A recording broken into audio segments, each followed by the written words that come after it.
2 million black victims of Americanism are waking up, and they're gaining a new political consciousness, becoming politically mature. And as they develop this political maturity, they're able to see the recent trends in these political elections. Any minority that has a block of votes that stick together is in a strategic position. Either way you go, that's who gets it. You're in a position to determine who go to the White House and who stay in the doghouse. You're the one who has that power. You and I have never seen democracy. All we've seen is hypocrisy.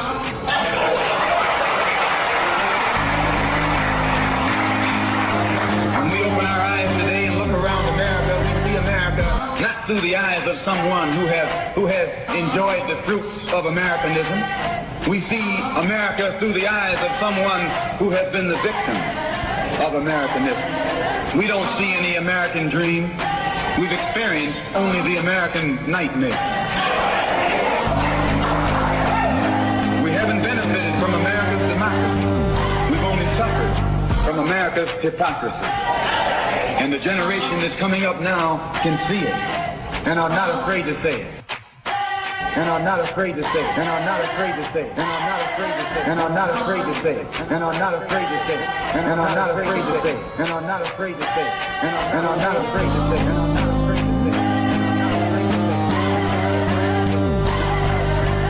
And are not afraid to say it. And are not afraid to say it. Welcome, welcome, welcome. This is Black Westchester Magazine presents the People Before Politics radio show every Sunday 6 to 8 on InTheMixRadio.com.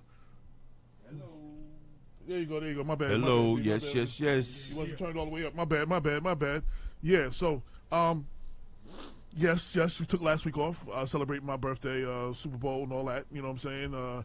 Shout out to everybody who was involved. They threw me this big surprise party that really surprised me, and I have not had a surprise party ever that I didn't know about. Yes, no, seriously, that I didn't know. Like, this is really, Patty gets mad props for surprising the hell out of me. And with my daughter, and a lot of y'all knew about it, and, you know what I'm saying? Like, yo, so. Everybody knew about it. Yeah, like, yo, somebody came up to me. Somebody, like, that I don't even really, like, roll with. It was like, yo, I'm sorry I couldn't make it to your party. How was it? Did they get you? I was like, huh? You knew? Like, I was like, yo, anyway. So I'm just saying it was a big deal. It was a love fest, you know what I'm saying? Every now and then you need to know, you know what I'm saying, you know, how people feel, and it was a beautiful thing. So just shout out to that. Super Bowl was crazy. Atlanta had it, let it go. That's the end of that story. I'll be your host, AJ Woodson.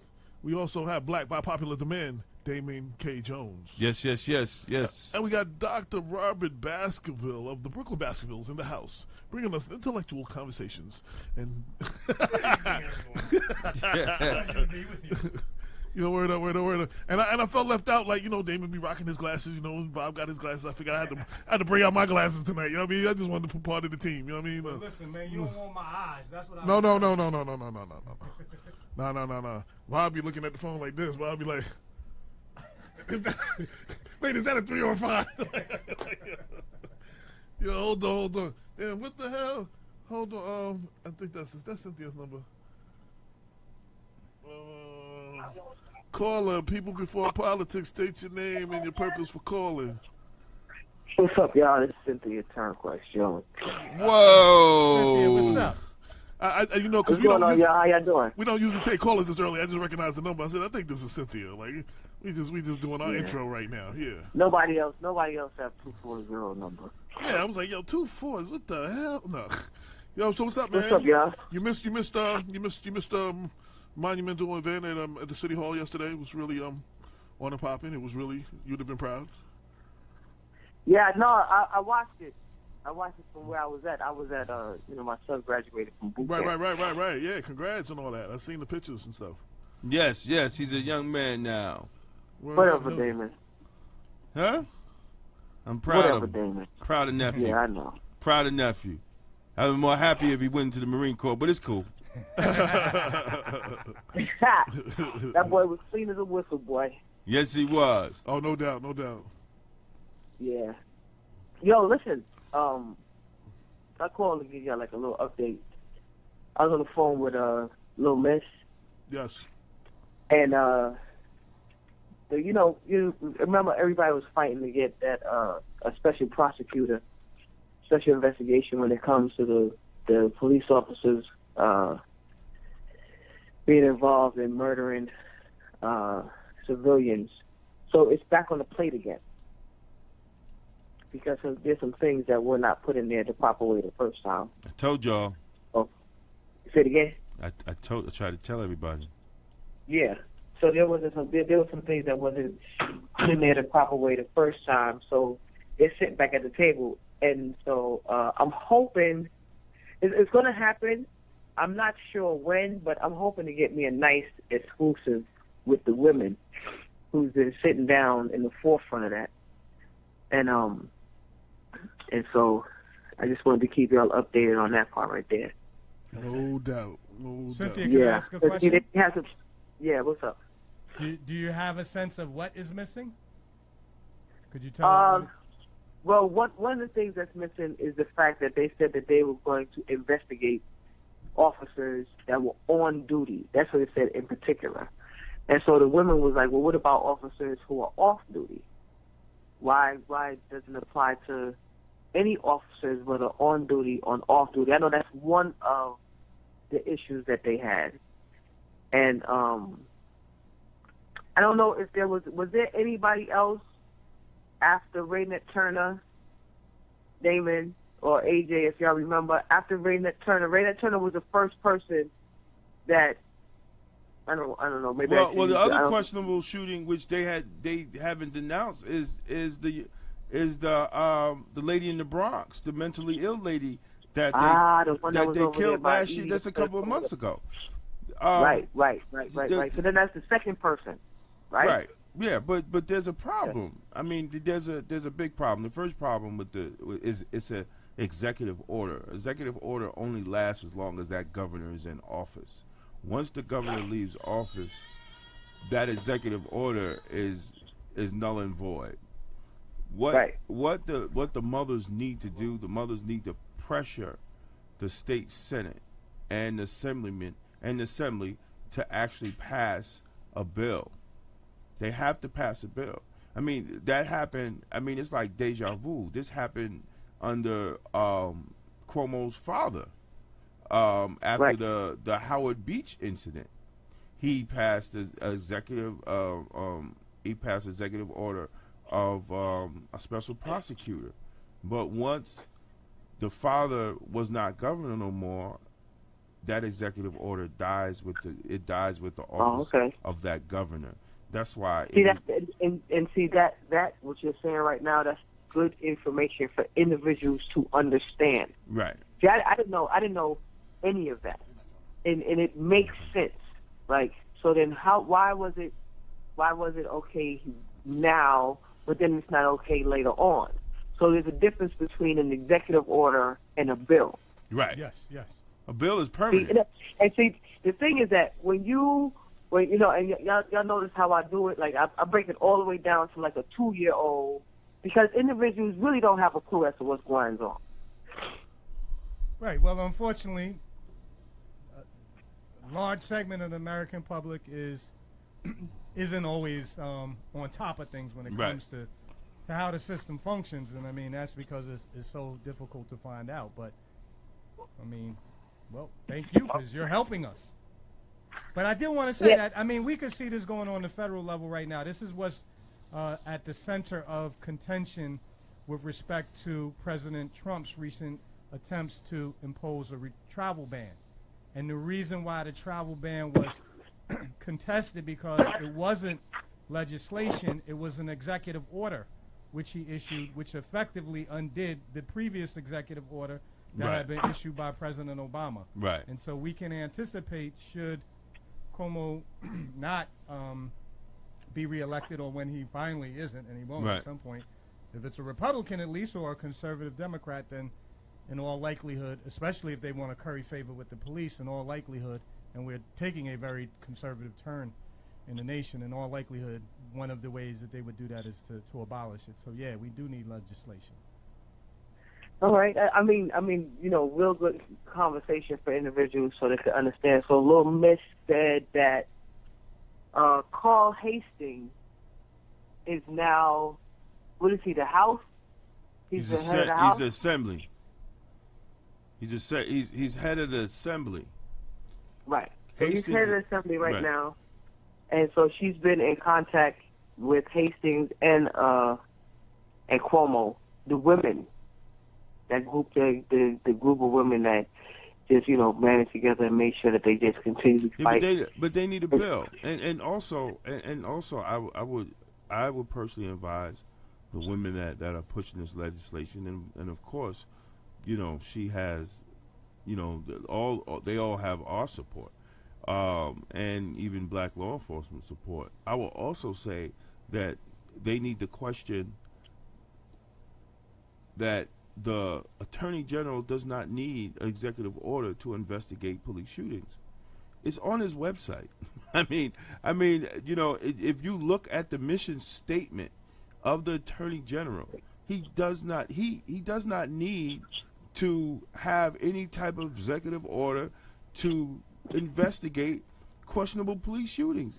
That is his job. He can investigate anything and anybody he wants, including the governor. He can investigate anybody in New York State when he damn near feels like it. And this is what I don't understand, and this is why I was critical of the. So can you answer this question? So then, why? I might know the answer to this question, but I just want to put it out there. So then, why do they not do that? Why does he not do that? Because why have they not done that? The same way we have a garbage man as deputy police commissioner, the people have not challenged the elected officials on what they do. See, we are continually used to having our elected officials tell us what we need, instead of we telling them what we need. If Snyderman refuses to do it, then we need to vote him out and put one in place that is going to do it. See, they always want to play favors to these police unions because the police unions give money.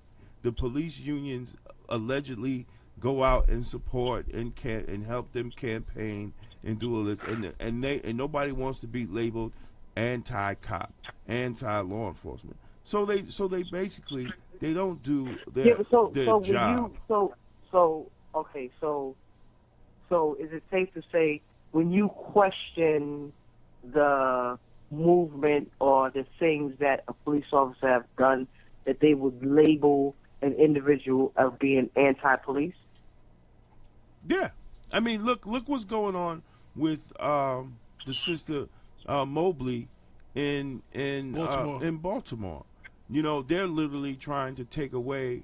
They're literally trying to take, and it's really unfortunate because I haven't seen Al Sharpton or any other big time black activist come to this sister's defense. I mean, if it is somebody, please correct me. But they are literally going after her law license because she took a chance and tried to take cops to trial. You know, and it was, you know, I mean, the deck was stacked against her, and she ultimately, because she didn't have the staff, and the firewalls were put up, and the blue wall signs, all that other BS, you know, and people didn't want to talk, and there wasn't policies to equivalate to criminal charges, and this is why, you know, we've always said it has to be some type of legislation that will define what police criminality is. See, and that's right. And, you know, and that's those are laws that we need to address. We want to know we need something on the books, you know, on what police criminality is. Like what? Yeah, right. You know, I mean, you know, because in addition to that, Damon, right? Because you know you're always questioning what can you do? What can't you? What are they not supposed to do? You know, you see individuals Anthony Byers was choked out. They put down like you can't do a choking. They do the choking, but then they get some kind of loophole.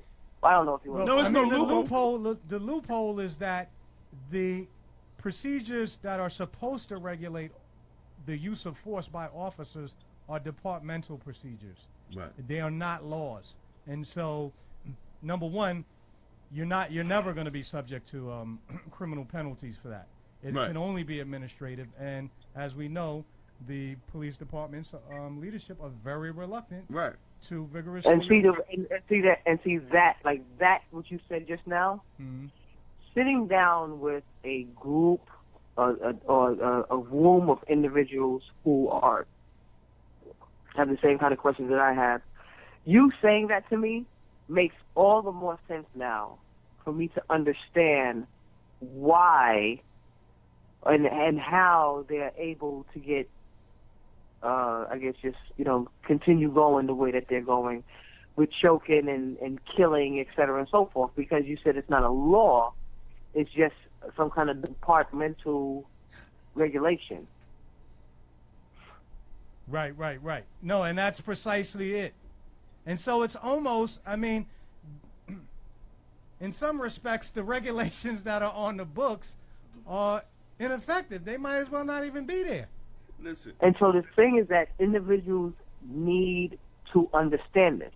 The people need to understand this, and I am 100% sure that they don't understand it because I'm just understanding it. Look, and it's why... It's like the rich. It's like the rich in the world. In the United States of America, there's 1%. There's 1% of the people that knows this. Y'all are part of the 1%. Well, I'm going to be honest with you. I'm going to go on a little sidebar right now, Cynthia. I wish I was part of the other 1%.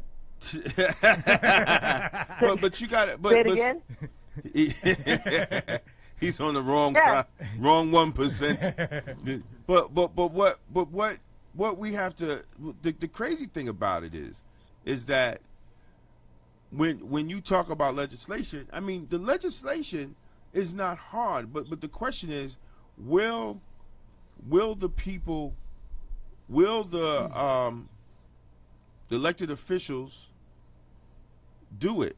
And that's the key. Because look, if you have, and this is what I say, if you have a police officer or a law enforcement officer, right, that is trained, he goes to the police academy, and basically that police academy is certified by the state, right? They have to get certification, and some police academies, I'm not saying our local one, but there's some police academies that are nationally certified. So that means that they run their police academy to the highest standards on the national standard, right? So if you have an officer that goes to a police academy, right now he graduates from that police academy. When he graduates from that police academy, he receives a certificate. Every peace officer that has peace officer status in New York State receives a certificate, meaning that they did the hours and all that, and you are a certified peace officer of the state. Now, you go into your prospective departments where you work at. Now, those prospective departments where you work at, they have policies and procedures in dealing with use of force, right, and deadly force, which is based on New York State law, Article 35. So now, you go into these policies and procedures. Now, you got your certificate, you got your training, right, and you go on these policies and procedures, right? You go in these departments, you follow these policies and procedures, and everything that you're doing is paid by the taxpayer, right? The taxpayer pays for your police academy training, right? The taxpayer pays state to have you as a peace officer of the state, to use deadly force, to make warranted arrests, yada yada yada yada yada. It's all paid by the taxpayer. You go to the police department. Everything in the police department is paid by the taxpayer, right? Your uniforms, your police car, your equipment, everything's paid by the taxpayer. Now, you go and you do this, then you go in the community, right? And you violate the people that you swore to protect and serve, right? But there's no crime. It's not a crime. And but see, once again, the way that you painted that picture just now puts everything in a totally different perspective for me. Because you are working for me, but you come into my community and you terrorize in my community and you are working for us. Right. No. Apparently, there's some kind of misconception where they're not working for us. We're working for them. Well, the only misconception is because there's no accountability. There has never been accountability. When a police officer even writes a false report, right?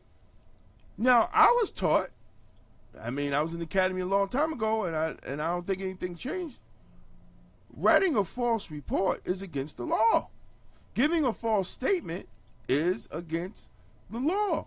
So when you see these police officers, right, writing, all of a sudden the young black brother's dead, right? Nobody knows what happens, and they generate all these reports, and then all of a sudden a videotape pop up from nowhere, right? And the videotape, what you see on the videotape is totally opposite on what's in the police reports. So somebody lied. But guess what? Nobody goes to jail. No charges is pressed for filing false statements. The police, the police officer walks away. Right there. So that part right there, right? Is there anything like, all right, I could make it like a little easier, right? As a Delta, there's certain things that you can do and certain things that you cannot do. It is written. You know that you can't do this, and if you do this, you will be sanctioned. It's written, sanctioned, or get put the hell out and can't come back in, right? Is there something like that where it says, where if you do X, then this happens. If you do Z, then this happens? Because I've always wondered, in regard, I started that thinking with Eric Gardner, right? So you have the Anthony Bias case where it said that you cannot do this, but then it's done and nothing happens. But it happens to, like, I think the EMS worker was fired, and maybe the captain or whatever, the black lady was fired. And that's it. Nobody else. All the other individuals stand around. What happens to what is it, when you're a drug dealer, everybody in the car, if the drug belongs to me, if it belongs to everybody. But that doesn't apply to police officers, because you also have what they call a collective bargaining agreement, which, as a teacher, you well know, and everybody, it's the contract between the police union and the municipalities. And within the collective bargaining agreement, they set standards and guidelines even for punishment. So now you have that. But at the end of the day, it has to be legislation that's going to define what police criminality is. If we do not do that, we will continue to run up against the wall, just like Marilyn Mosley when she was trying to connect criminal law against violations of policy and procedure. But one thing that came out of the Maryland, one thing they put in their use of force policy, in which the mothers can ask, that it is called an officer's duty to intercede. Now what that is in the use of force, it says if a police officer is witnessing another officer violate the use of force policy of that department, it is his obligation to stop the officer from violating the policy. Right? That is called the officer's duty to intercede, and that was put in the use of force policy of the Baltimore Police Department after the case with the brother. So you're saying that it's different in all police buildings? Yes, there's no national. You got to understand. There's no national. There's standards, but there's no national policies. Each police department have different policies. We live in Westchester County, right? There's 43 municipalities, and I guarantee you, right? Each of their policies and procedures are different. They're different. there's nobody that says that this will be the actual policy, and this will be the actual policy for this. Now, so how does it work where if you're an officer in Alabama and you leave from there and you become an officer in New York and everything is different, you got to train over? Yes, unless right, your department is nationally accredited. There's only one police department in Westchester County that is nationally accredited, and that is Scarsdale. Now, what I'm telling you with this, many police departments throughout the United States are nationally accredited. When they're nationally accredited, that means they are based on national standards under CALEA. It's an organization that created national standards. How the hell they end up creating national standards, I really don't know, but they are the national standard people for policing. Now, let me finish. I'm not finished. Listen to what I'm saying. If Dallas Police Department wants to come, right, and they want to get recruits, which they have done before, come to New York City or New York State and say, listen, you on the list? You're on the list to be a police officer, or you are a police officer. Matter of fact, you are a police officer in New York, and you want to come to Dallas Police Department, you got to go through the whole academy. But if you come from a nationally accredited police department, you don't have to go through the academy, because we know you was trained by the higher standards. That's how that works. Okay, so now the police precincts or stations or whatever you call them, those that are under the national standard, how does their record look as to how they? There's only one. Well, you can't precincts. If you're talking about NYPD, they're not. Each individual precinct is not nationally accredited. It's the police department. Well, the municipality, right? Or the municipality. So and NYPD, I believe NYPD's training is I haven't looked in a while. Last time I looked, I think their training academy, but their police department wasn't. That was very interesting when I saw that. But as far as police departments, I know in Westchester County is only Scarsdale. Scarsdale is the only. And so, how does their record look as far as how they conduct themselves? Have you heard anything from Scarsdale? Nope. Okay, so that answers your question. This is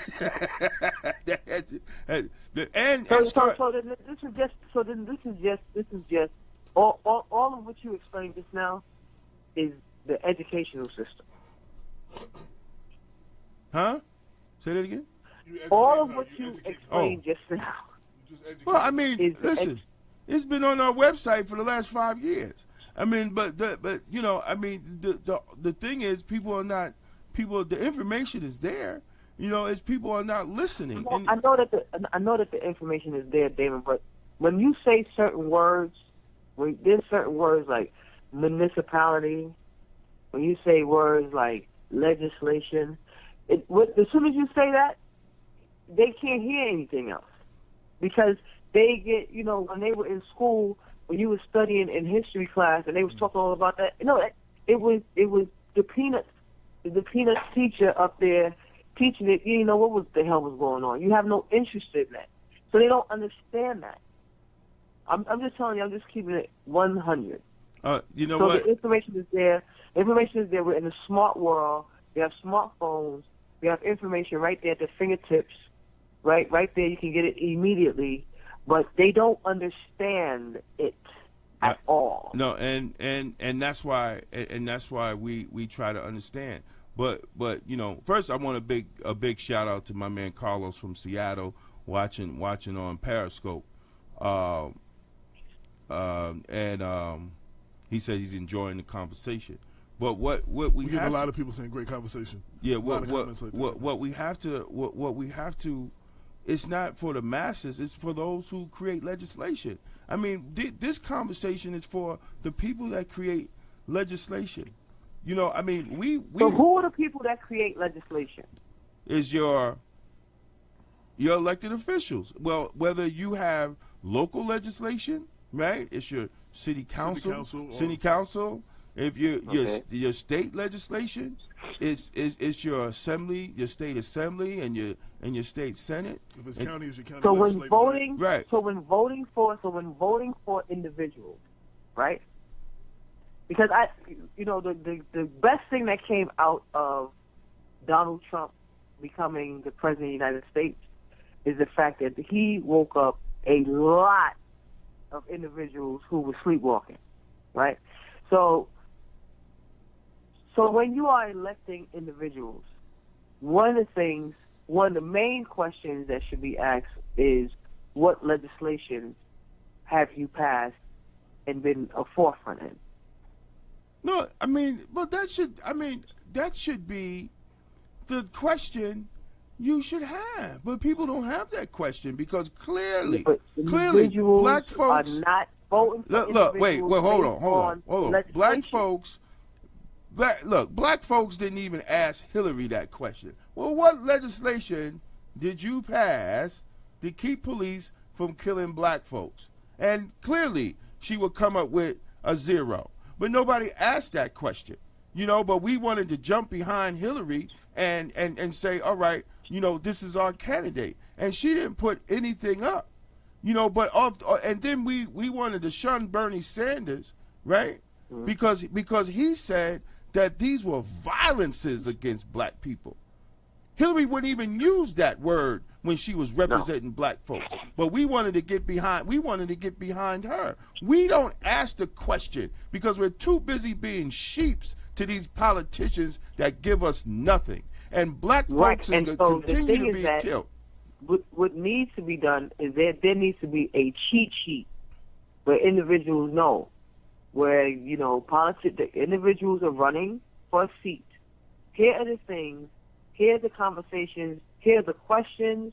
When you are researching, these are the things, these are the answers, these are the questions that you need answers to. These are the things that you should be looking for in an individual. Because apparently the standard of individuals who are elected officials, quote unquote, Donald Trump, there is no standard. Well, it's not even. But there Cynthia, hasn't been a standard. It's not even Trump. I mean, look. I know it's not. It's not even Trump. This has been going on. This has been look. Let's not even get to Trump. Let's not even get to the White House. Let's just talk locally, right? Let's talk locally. Yes. I mean, we can't get in the city of Mount Vernon, majority black, right. my city council, right? I mean, we can't get a civilian complaint review board passed. We can't get it passed in White Plains. We can't get a civilian review board put in Greenberg or Yonkers. Let's just talk locally. I'm not even going to get to Trump. Let's just get here's locally. Here's the thing, Damon. So you're telling individuals, you're saying we cannot get a civilian complaint board, no. right? And by not, he means we're having difficulty. Well, we can't. Right. I mean, look. Wait. And I know that we're having difficulty, but here's the thing. If you was to do a survey and ask individuals, what is the purpose and how would a civilian case, a board help your city, they cannot give you the answer. Okay, but listen to what I'm saying. Here's the hypocrisy.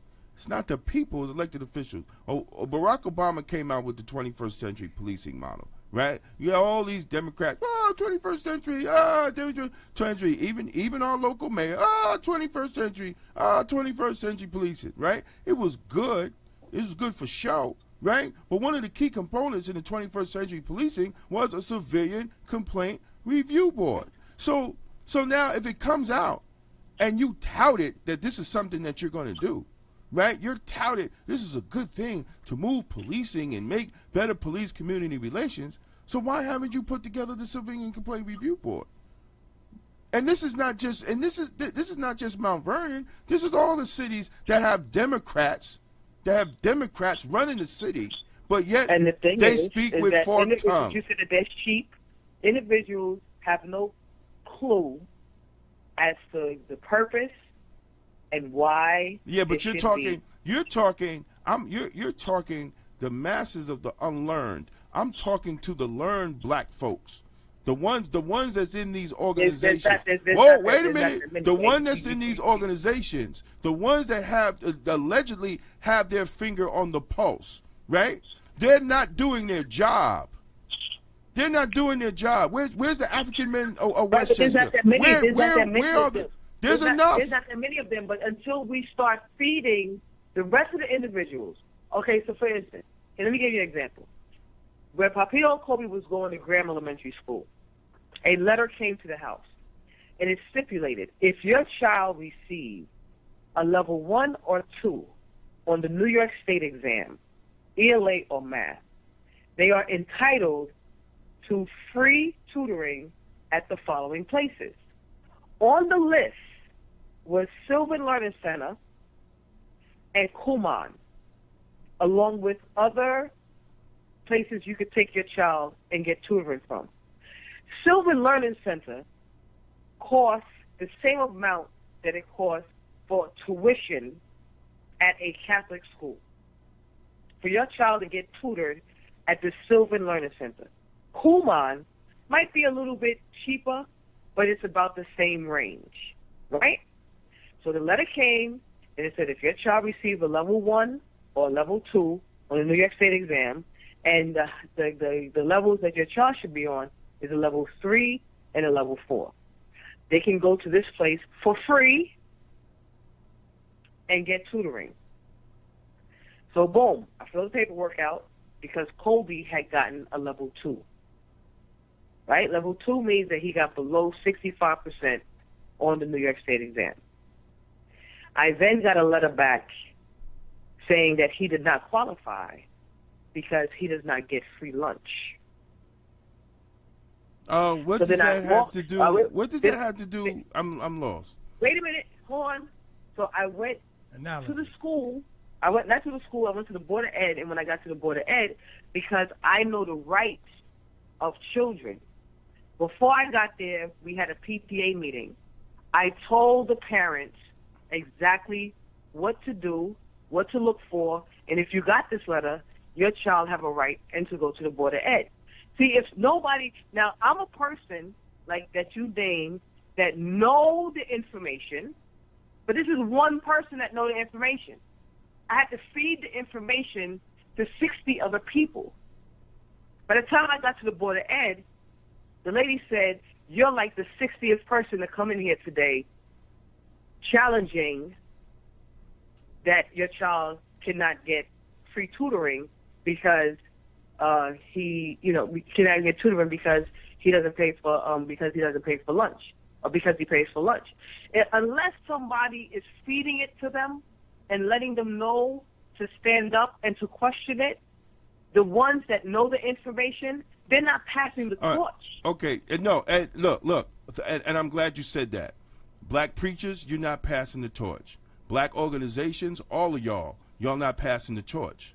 See, because as a black law enforcement professional who's been in this game for 27 years, when I came in 1990, there were cats like Roger Abel and Ron Hampton and all them that was in the game 30 years before me. And they were saying the same goddamn thing I'm saying in 2017. Civilian complaint review boards, nothing new. Addressing police criminality, nothing new. But guess what? As law enforcement, we take it to our black pastors. We take it to our black politicians. We play the spook who sat by the door getting all the information and guess what they do with it? Absolutely nothing. Absolutely nothing. Right? Where the hell was all the black pastors yesterday? Huh? Some of those people that family members have been killed pay ties to these churches. Where the hell were they? See, this is the problem. This is the problem. And this is why nothing changes in the black community, and this is why nothing happens in black politics. All right? Because those that are entrusted to do the job, they're not doing it. They're not doing it. And that goes for all the organizations. That goes for all the organizations. Where We haven't held them accountable. We don't hold our elected officials accountable. Right. Right, but see, here's the thing. Because we too busy wanting to be breakfast with them. See, we rather be breakfast and smiling and grinning and dancing. I'm not eating no food with them. Here's the thing. Another thing is, and you know, this is the gift and the curse. You got the individuals that step up to the plate and start questioning, and then they get ousted. Because, you know, they hang you up on a cross, and they murder you, and they assassinate you when you start questioning and start talking the truth and have a passion and listen, love. It is what it is. So, we get that. But the problem is here.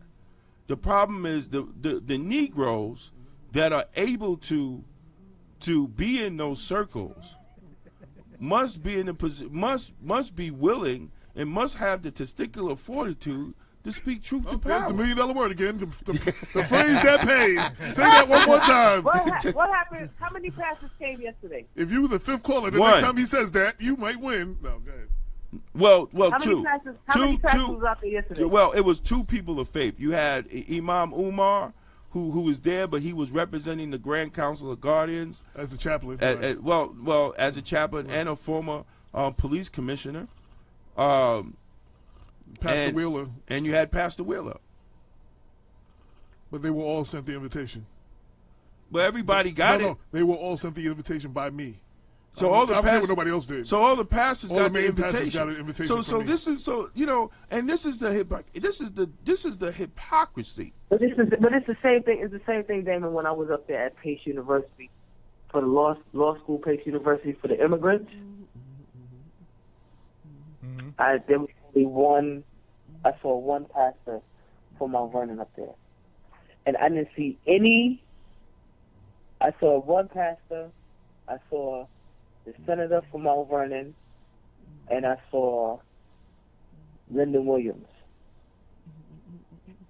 That was it. And you know how many immigrants we have here in Moneyer and Mount Vernon? Close to 100%, I think. What? A large portion of immigrants in our city. Yeah. There's a large portion of immigrants that are in Mount Vernon. Large. Very large. See, but look. Here's the thing. Now that Trump is in office, right?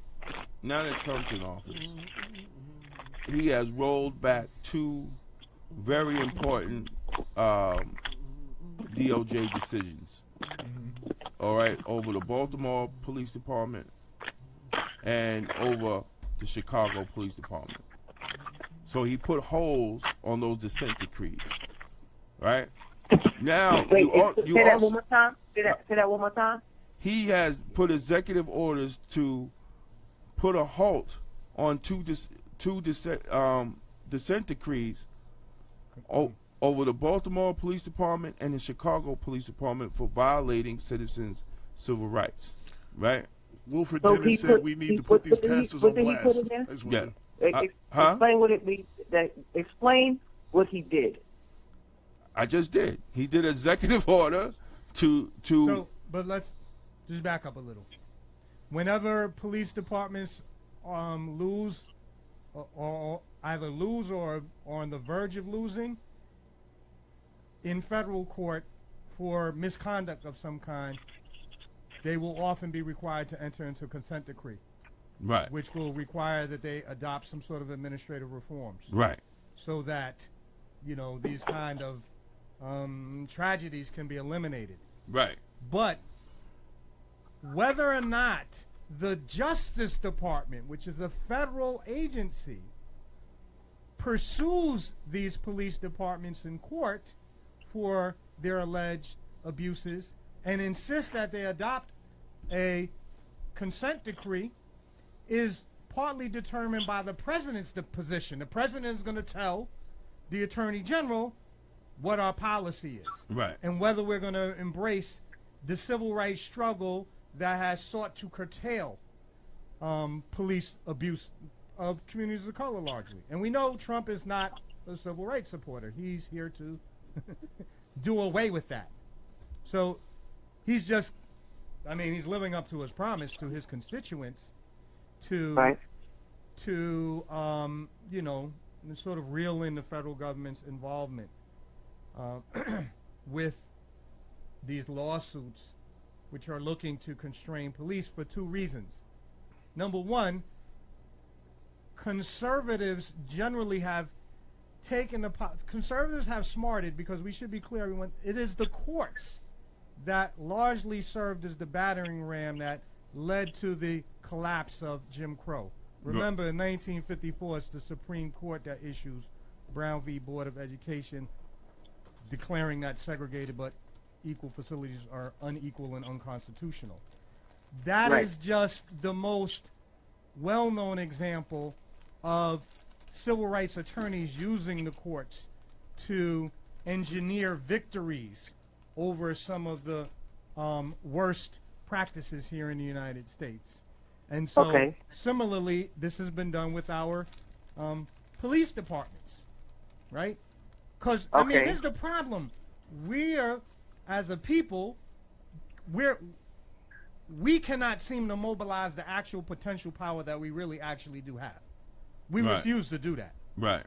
So the only Absolutely recourse right. we have left, we cannot hold people responsible in the electoral arena. So our fallback position is always to have the courts do it for us. And that Got you. we've persuaded the courts, but the cost has been to further incense more conservative whites who support these policies. And so, with respect to conservative whites who want aggressive policing in black communities, they are going to encourage President Trump to distance himself from these kind of lawsuits, federal lawsuits that would impose consent decrees, to go back to your original point, on Boston and on Chicago. So that's number one. That's coming down the pike, Cynthia. We will not be getting the federal government support No, we're not. in a number of areas where the Justice Department has traditionally, at least for the past 40, 50 years, played a lead role. We see it in the area of voting rights. There's a rollback in voting rights, and it's almost certain that the the Justice Department isn't going to do anything. With respect to, and this is extended a little bit more, but respect to federal policy more generally, the Homeland Security Department is going to narrow its focus in investigating potential terrorists from, and Black Westchester ran some articles, from white supremacists who are known to have infiltrated police departments all across the United States. Well, you know, not even, look. But I'm saying the federal government, they're not going to do that now. They're not going to look at that. No. Let's have honest talk when we're talking about the KKK was your police force, right? You know, I mean, let's not get it twisted. You know, there was a great moment in the movie about the young lady. What's the that didn't want to move in the back of the bus? What's her name? Rosa Parks. The Rosa Parks story, where the KKK set fire across on her yard, and she told the guy that she was kind of dating or whatever relationship that they had that they need to call the police, and he said, "Woman, are you crazy? Those guys underneath those hoods are the police." See, because we understood that the KKK was the majority of times was the local police department. They were the people in your police department, and nothing has changed today. You know, with the mindset of the racist mindset in law enforcement, and I say it all the time. It's in the DNA of American policing, racism. It's in the DNA. It is in the structure, what was built in policing when it comes to people of color. Now, let me say, I have a letter here. So from my understanding of what you two brothers were saying is the fact that what the courts, with the suing and things of that nature in the courts, that now that is going to, how is that going to look from here on? The federal government will. The federal you're government. on your own. That's right. That's what it is. You're gonna, if you get your ass whipped, you just gonna get your ass whipped by police, right? That's going to be on TV, and President Trump is going to be like, no. See, and I didn't see that. What are you talking about? That's not what happened. And what you're saying, you see what you're saying right now?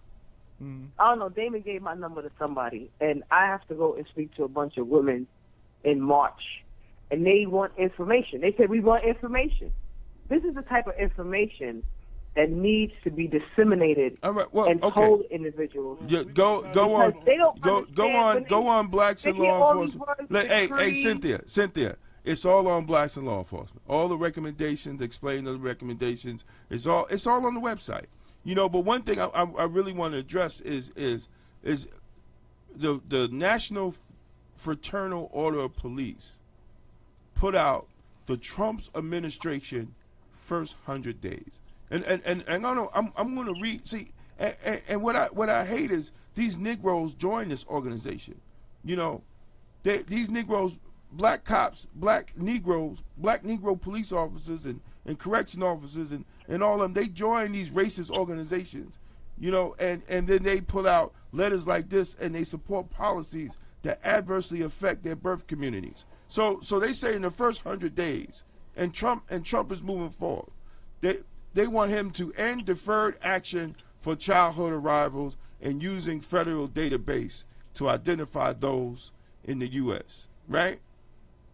It says expansion of 287G program. 287G program is no different than stop and frisk when it comes to immigrants. That police officers say that again about the child arrival. It's talking about it's mostly dealing with immigration. Send her the link. Yeah, I'm going to send her a link. But what's key here is deprioritize the implementation of some or all of the recommendations made by the President's task force on 21st century policing. See, so the FOP... It was clear what they wanted. Right. They're not playing. You understand what I'm saying? I see it. They're not playing. So what we have to do is we have to locally build firewalls. And how do we build firewalls? We put elected officials in place in our districts that's going to pass these laws. So at the end of the day, it's all about politics being local. And if you can't get your politician to pass these things, then your politician is not working on the benefit of you, especially if he look like you. Especially if he look like you. You understand what I'm saying? So, what the mothers need to wholeheartedly what you're saying. But see, we gotta move past emotions. It's good, and I hope the mothers move forward. But they gotta move forward with holding them accountable.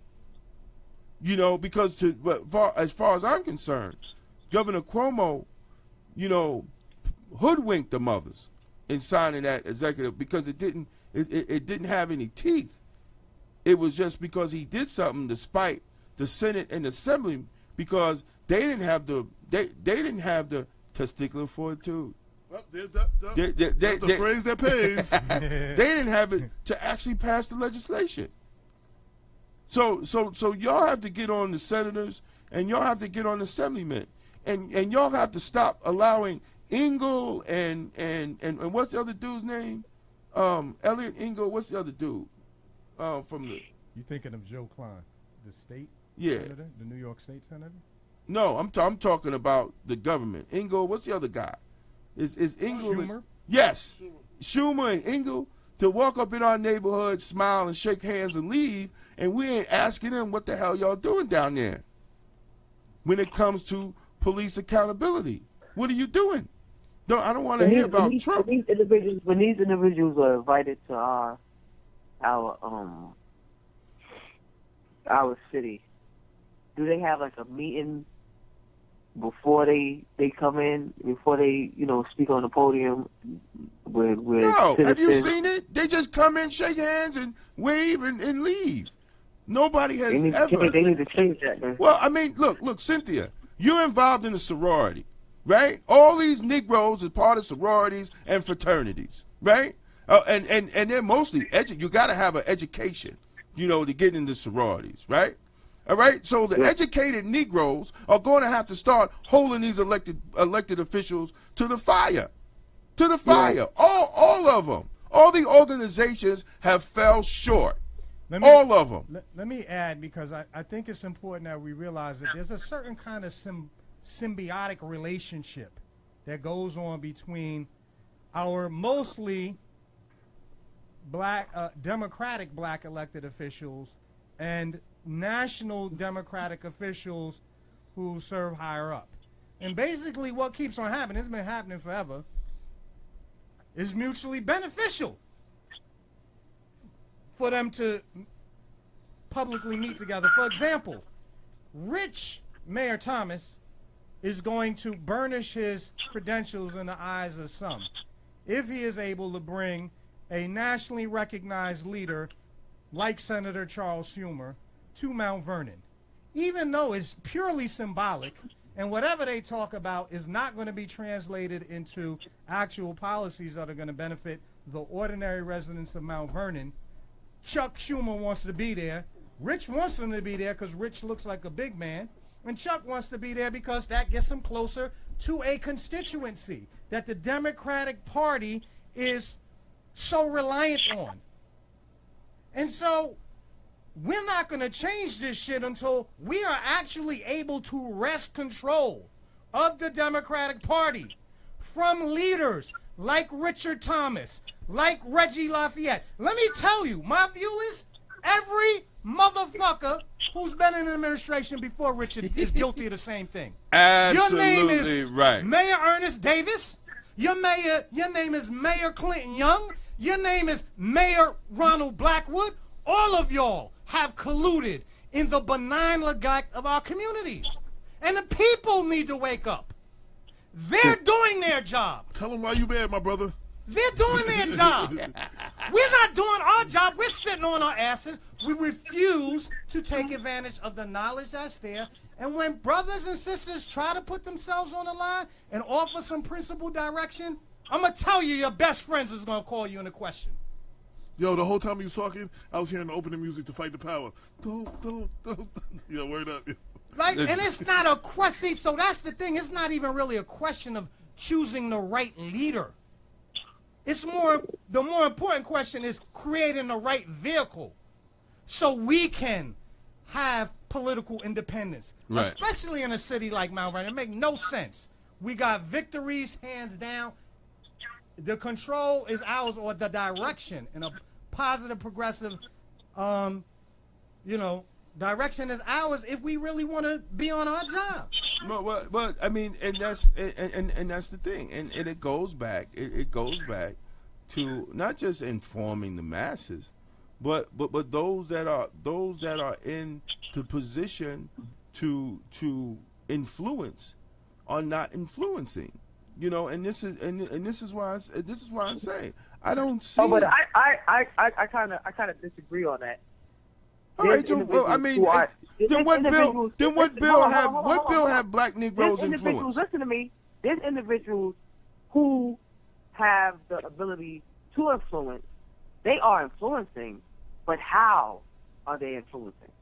Understand what I'm saying? Well, maybe there's influencing for their own benefit, but not the benefit for the masses. But that's not. Right. But that doesn't mean anything to me. I mean, because at the end of the day, like everything, when it deals with people, especially a culture of people, it's just like the old military saying is the platoon does not move faster than the slowest man.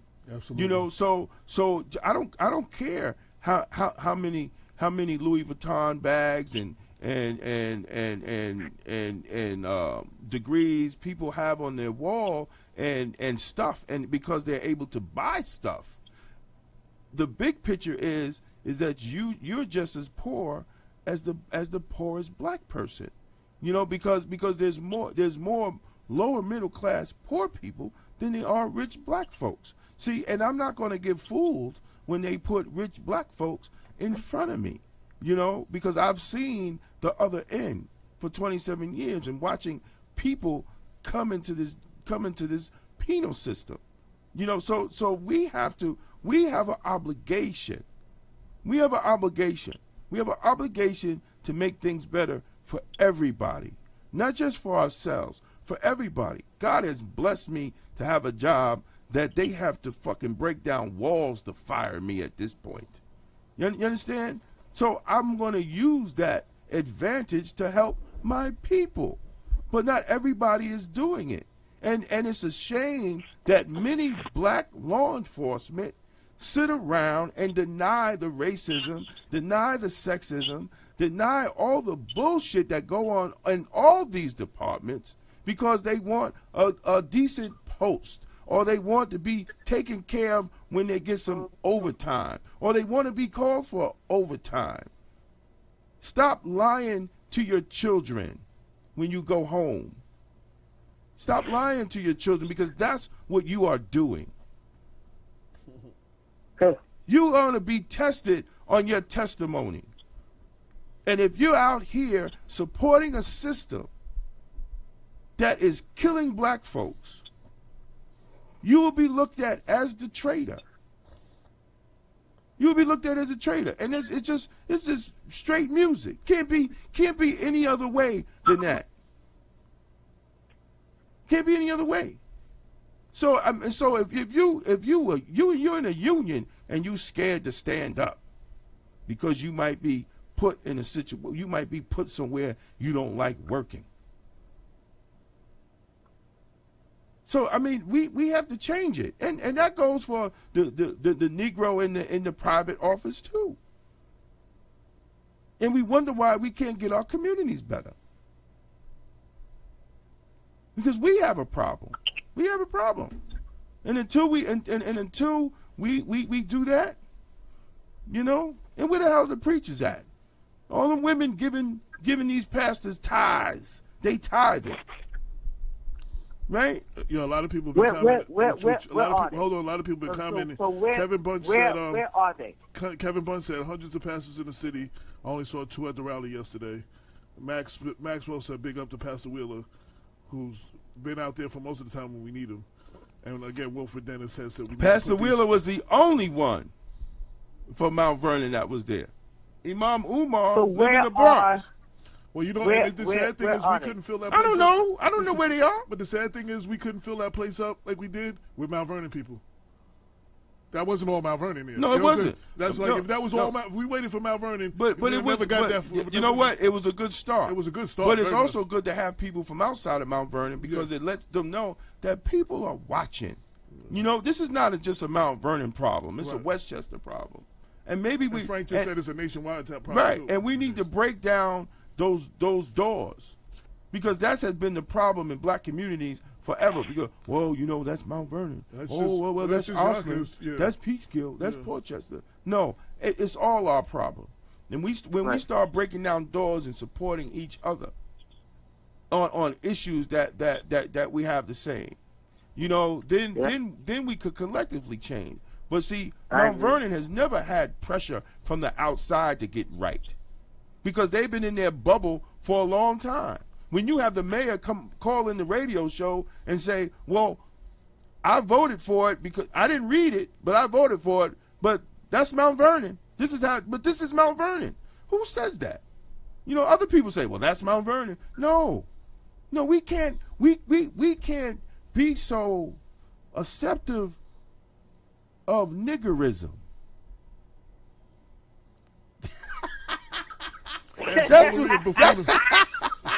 I was like, yo, but that's what it is. Look, but look, we can't be acceptive of that. We can't. We got to be better than that. We have to be civilized people. And when civilized people are thinking, they think for the greater good of the whole. But we're not doing that. You know, along with the civilization comes with the trusting. We lack trust. Everything is skeptical. If you don't trust individuals when they tell you to do something or they give you advice, 9 times out of 10 you're not gonna do it. Yeah, I wanted to take a second. We haven't did it in a minute. We got a lot of callers, a lot of people on the check-in that's checking out the show. Andre Wallace checking out the show. Anthony Old School Mitchell, Nas Duncan, Max Maxwell, Kevin Bunch, Donna Gill. Yo, Wilfred, Cheddar you got Caviar, Gerald Murray, Irving Rivera, Fred Wall, Matumbo Muhammad, Dennis Nelson, Renee Robinson, and who else do we have? Brenda L. Crump, of course, always holding us down, and Ken Bright, Kwame Veer from City College Radio. He had me on this show. We need to have him come up here too. Jeff Red's on the check-in. Coralie Ventoro, I hope I pronounced that right. Ben Woodson Sr., Greg McCants, Pam Ree, John Morris said, "What's up, good brothers from the YOKO boxing team?" Okay. And there was some more too. Those are the ones I see. I just want to thank everybody who matter can of fact, hear. after Everybody who can hear. yesterday's performance, I might have to go get me some boxing lessons. Hey, wait. You know what? I'm glad. Hey, listen. For those who don't know, we got interrupted by Yahoo. Yahoo came and he interrupted. And if y'all don't know what definition of Yahoo, just Google it and you see it's a Yahoo, right?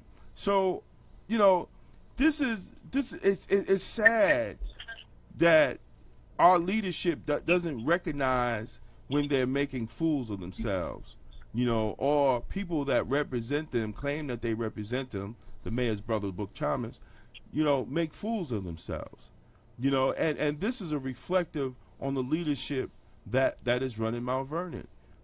I mean, we have watched decorated cops be attacked on Facebook by the alleged deputy police commissioner.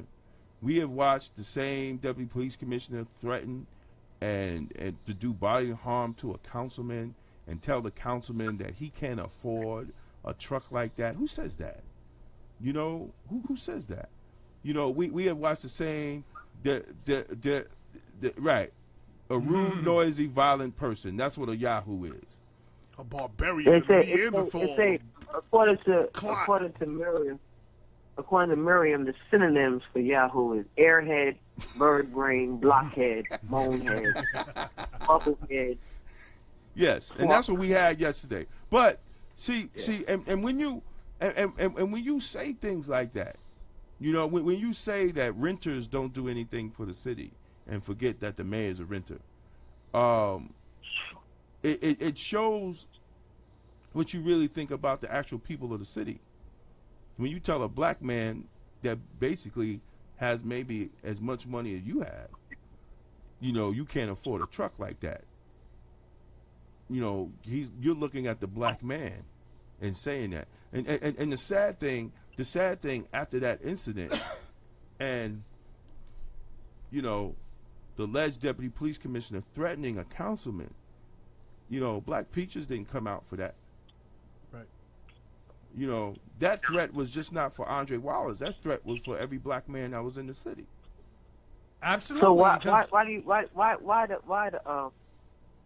are the pastors quiet? I don't know why the pastors are quiet. But guess what? The people are going to see right now the pastors are becoming irrelevant in this issue that we're dealing with the city. They're becoming basically irrelevant. People are going to go and they're going to want to be praised and go praise the Lord. But when it comes to changing the city, they're going to be irrelevant because they have decided to stay silent. The thing that I don't understand, because I'm thinking back, remember when we went to that town hall that was held at, I forgot what school it was at, home school. It was me and you, Damon, and that room was jam-packed. And it was because there was supposed to be a homeless station placed in that pastor's church. Oh, you talking about, yeah. Remember that? Yes. And so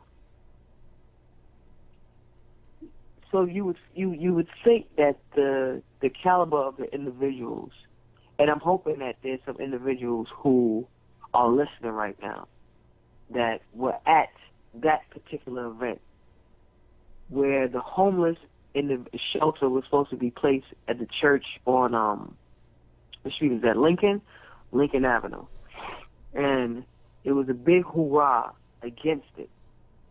And I really do understand and understood the reasoning why they didn't want the homeless shelter to be placed inside that church. And also, if I'm not mistaken, Amani Charter School was inside the church at the time too. I think Amani has switched locations since then. But anyway, I understand the individuals and the neighborhood that surrounded that church. They came out in full force against it. You would think that the individuals would have also come out yesterday in full force, full-fledged against community violence and to stop the violence. There was a brother that posted something about we have to educate the youth. We have to educate the adults as well. The adults are the ones that's passing the torch. And, individuals who sit in certain seats and individuals who have quote-unquote clout in Mount Vernon, you should have been there yesterday. Just like you should have been at the Raynette Turner. They should have been at the Raynette Turner Town Hall. Yeah, but where was Reggie Lafayette? Where was the Democratic chairman?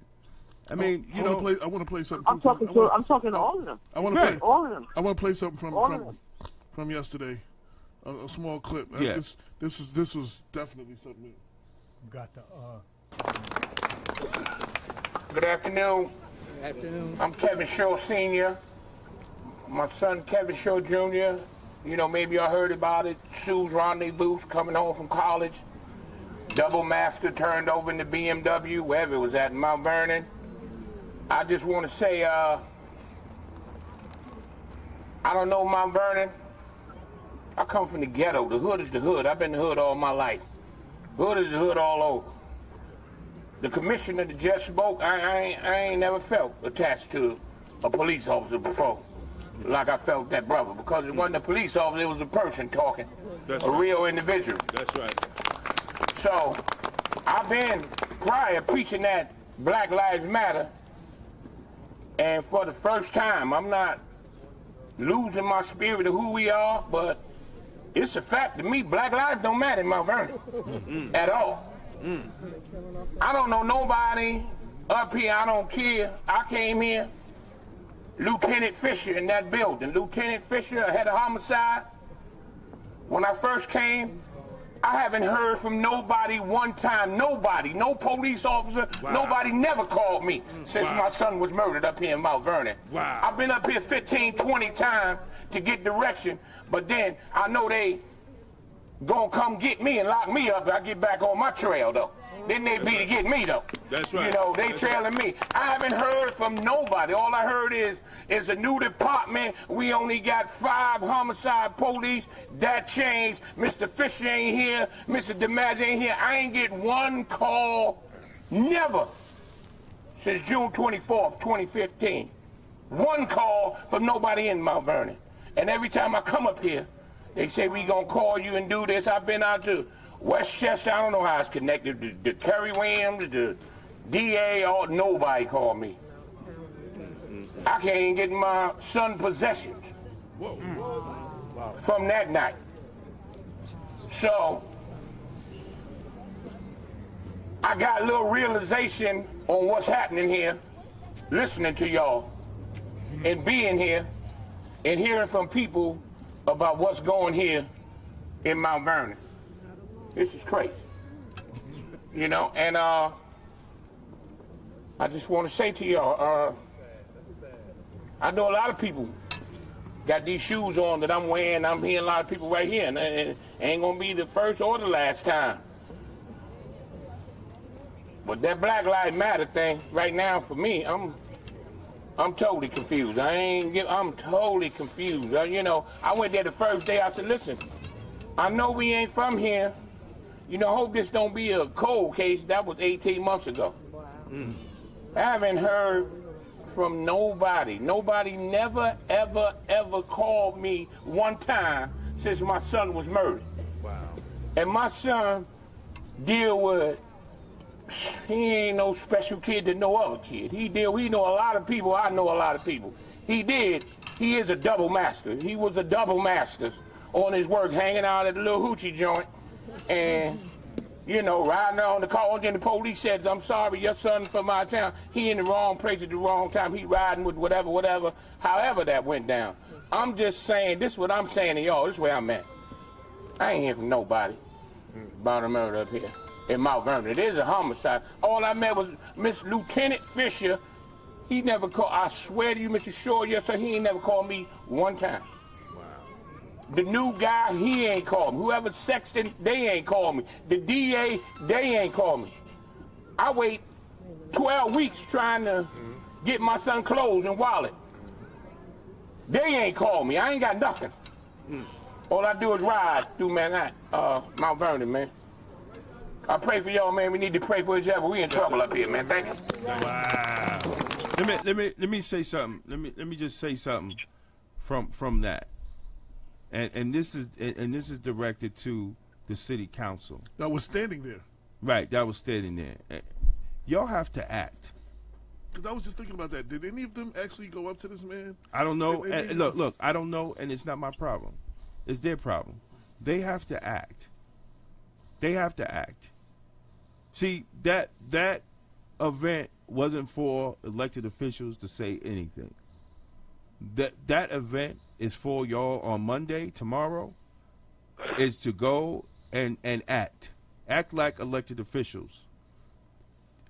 Act like elected officials. If you have to subpoena people to come in to wonder why all these homicides are going unsolved and families are hearing nothing, you know, to wonder what's going on in the police department, you know, and as I said to Council President Roberto Puzo, you have enough evidence here to put a packet together and send it to Preet Barrera and ask for intervention of the police department. I think that might be Hafiz. And ask for intervention of the police department. Okay, this is Brother AJ. Hold on, we can get you in right away. So, yeah, Brother Hafiz, yeah. So, and ask for intervention. So they have enough time to do that. You understand? But when you hear a father say that for 18 months he hasn't heard anything from the police department on the death of his son, there's a problem. There's a problem. There's a problem within the police department, and this is not taking anything away from the cops that are trying to do their job, but systematically the system is broken in there. Let me just add that there's a widespread misconception, apparently, both amongst the residents of Mount Vernon in general and the members of the city council, that somehow or the other they are helpless to do anything. As Damon just reminded you, you have the authority under our charter to hold hearings. You can look at anything you wanted to. Right. Anything. There's not a single record officer that you are not legally authorized to review and to issue subpoenas. Right. And the reason all these other communities... And right now, Bob, hold on, you're talking to the city councilman, right? Right. Hold on, Cynthia. Yeah, go ahead. And I just want to say, the reason all these other communities effectively police themselves, but Mount Vernon doesn't, because we have a bunch of city council persons that refuse to do their job. Right. Who is the chairperson of the Public Safety Committee now? I have Is no that idea. Governor Edwards? Yes. Yeah. Oh, yeah. Edwards, Oh, well, yeah. Who was my mentor, we all love, but Brother Edwards, at least up until a couple of weeks ago, you could have been investigating what's going on. Well. First of all, we've been bringing in from. You know what? Let's just cut short because we got we got 20 minutes, and I know we got to set it for another date after Savior's Day for him to come back and update us. But Doctor Hafiz Muhammad is in the house. Assalamu alaikum, my dear brother Damon. Walaikum salam, sir. And to AJ and Sister Cynthia. It's an honor to be with each and every one of you tonight. Okay, Hafiz. Peace, my brother. Peace to you, Queen. Peace to you, my brother. All right. And to the city council person that's there. You know, we need leaders who are about politics, using politics as a useful tool. We don't need politicians posing as leaders. And whenever there's gaps in service, gaps in oversight, gaps in responsibility, it is because someone is a politician trying to be in a position of leadership. Brother Hafiz, you there? You faded out. Yeah, can you hear me, brother? Yes, sir. Hold on 1 second. We had a little feedback. I was trying to little audio Hold on difficulty. 1 second, brother. Well, keep talking so we know we can fix it. So. Yeah. Yeah, can you hear me now? I was saying Yes, sir. that whenever you have politicians playing as leaders, rather than persons who've accepted leadership on the basis of the love of their people and the love of their community and service, then those politicians posing as leaders will always have gaps in their service and their oversight and their justice of the people. We need persons who want to be in leadership positions based upon the spirit of love, of self, community, and service to others beyond self. Then they will give the proper oversight and justice to the matters that are perplexing us right now. Yes, sir. Yes, sir. So I just wanted to just make that input where that is concerned. And I know yesterday you all gathered with family and others who have lost lives to violence, but also the fretful nature of those in politics that are not standing up the way that they should. But I'll say this. We got to do what was said to President Trump before he took his inaugural oath. And the alt-right, when they were asked on CNN, well, what are you going to do if President Trump does not follow through on what he promised you he would do? They said, we will come to D.C. and we will deal with him. But we don't know what deal with him meant. But I know he's been at his desk for the last 15 days. I know it's been longer. Less than 30 days signing executive orders like turning water on a faucet, trying to keep his word with his promises because they said that they would deal with him. We got to deal with those in the political arena and tell them justice or else. We got to deal with those in the political arena and say that with Fannie Lou Hamer double negative, I'm sick and tired of being sick and tired. You're going to deliver what needs to be delivered. Or else we're going to have to do what we have to do where you no longer have a political future. Yes, sir. Absolutely. Yes, sir. And we're going to get you up to Mount Vernon on another date, brother, because, you know, I know you have a lot to say. I want to address the city council. Oh, I want to address the city council. Well, they only allow you 4 minutes. I don't think you can.